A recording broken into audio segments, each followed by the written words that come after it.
بابا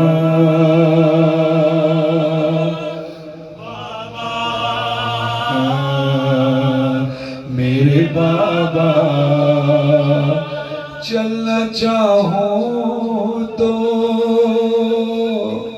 چلا بھی نہیں جاتا.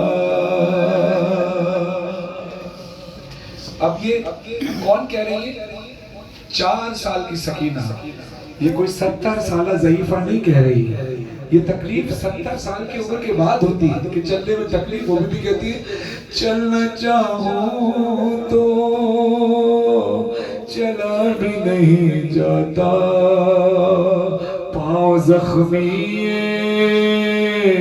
اٹھتا ہی نہیں میرا. سونا چاہوں تو سویا بھی نہیں جاتا. ارے پشت زخمی ہے زخموں سے ہے خون بہتا. مجھے معاف کیجئے گا اگر مسائل سخت لگے، مگر بی بی نے کہا کہ بابا سانس لیتی ہوں تو دکھتی ہے پسلیاں. دادی زہرا کی طرح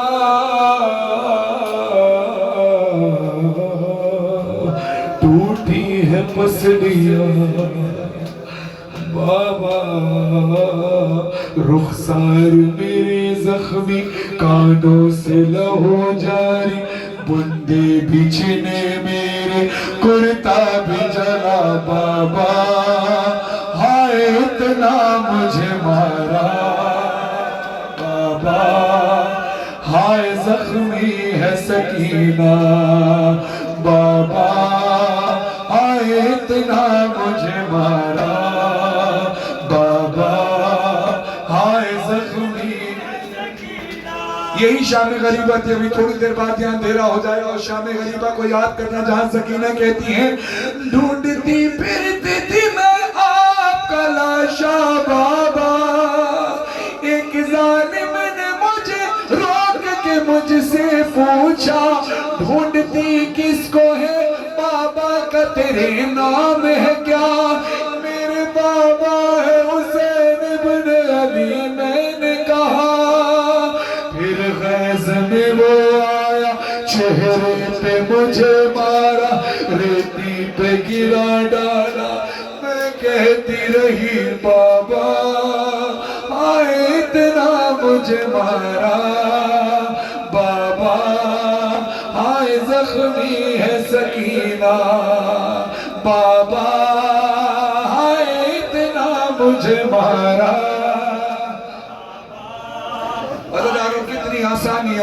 کتنی آسانیاں آپ دیکھتے ہوئے آئے ہیں. جن راستوں پر آپ کو آسانیاں ملی ان راستوں پر اہل حرم کو بڑی تکلیف ملی. اللہ راستے میں پانی پلانے والے مواقع میں لوگ موجود تھے. پانی پہلے خود نہیں پیتے تھے بلکہ تمام زواروں کو پانی پلاتے تھے. مگر انہی رستوں میں اہل حرم کے ساتھ کیا ہوا؟ جو قافلے لے جانے والے ہیں وہ پانی خود پیتے تھے سکینہ کو پانی نہیں دیتے تھے. بی بی طرف کر کہتی ہیں ہاں بابا ہائے اتنا مجھے مارا. بابا ہائے زخمی. راہ میں چلتے ہوئے قافلہ ٹھہرایا گیا. پانی لے کر جو وہاں شمر نہیں آیا تھا اپنے لشکر کو وہاں پانی سے سیراب کیا. پانی دکھلا کے مجھے سارا وہی پھینک دیا. پھر ہنس کے وہ کہتا تھا پیاسا تجھے رکھوں گا. بالوں کو میرے کھینچا اور خون رسا. بابا آئے اتنا مجھے مارا. بابا بابا آئے اتنا مجھے مارا.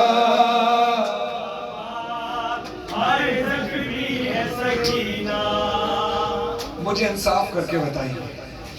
ابھی میرے بھائی ماتم کر رہے ہیں. زیادہ ماتم کریں گے تو لوگ رو کریں گے کہ تکلیف ہوگی. بہت ماتم کر لیا، مولا پور صاحب قبول فرمائے. کیوں؟ کیونکہ یہ بیوی سکینہ کے تماچے لگے، اس غم میں منہ پر ماتم کر رہے ہیں، خود کر رہے ہیں. اپنے ہاتھ سے ایک شخص خود اپنے منہ پر ماتم کر رہا ہے، لوگ روک رہے ہیں. میں کہتا ہوں سکینہ بیوی تیرا کتنا ہائے، تیری غربت کیسی ہے، شمع تجھے تماچے مارتا رہا، کوئی شخص نہ آیا جو شمع.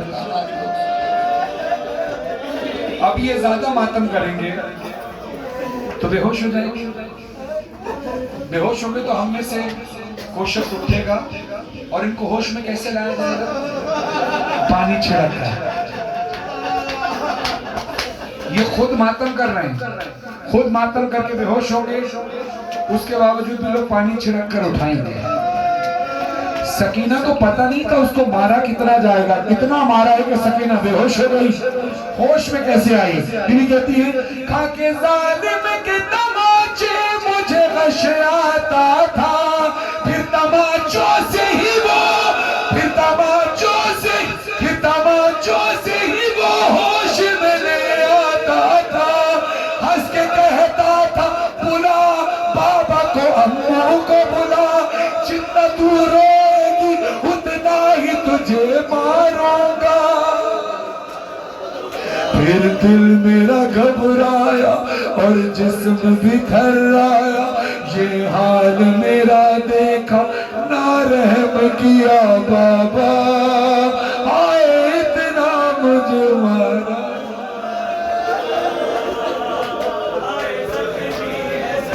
بی بی کہتی ہے بابا میں دعا کرتی تھی میں کربلا جاؤں کہ آپ سے ملاقات ہو جائے. آپ کا سر آ گیا، آپ سے ملاقات ہو. بابا اب میرا ایک اور ارمان ہے. سر حسین سے آواز آئی کیا؟ تو بی بی تڑپ کے کہتی ہے جب میں زندہ سے رہائی کی خبر پاؤں گی، دادی زہرا کی میں تربت پہ چلی جاؤں گی. جملہ بڑا سخت ہے. مولا نے پوچھا دادی کی قبر پہ کیا جا کر کریں گی؟ کہتی ہے اپنی ٹوٹی ہوئی پسلی انہیں دکھلاؤں گی. 4 سالہ میں ضعیفہ ہوں یہ بدلا. انسان اپنے دکھ اپنوں سے شیئر کرتا ہے نا. تو بی بی کہتی ہے بابا میری اور دادی کی غم دیکھو، ہم دونوں ہیں مظلومہ، ہم دونوں ہیں مظلومہ، ایک جیسا ہے غم اپنا، ظالم نے جو رلوایا. دونوں نے کہا بابا ہائے اتنا مجھے مارا بابا. رہائی مل گئی اہل حرم کو، سکینہ زندان میں رہ گئی. جو چہلم آپ کرنے آئے ہیں، آپ میں سے بہت سارے لوگ پہلی بار آئے ہیں، بہت سارے لوگ کئی بار آتے ہیں. ایک چہلم ہم کرتے ہیں، ایک چہلم حسین کی بہن نے کیا. اور وہ منظر کیا تھا؟ آگے ساتھ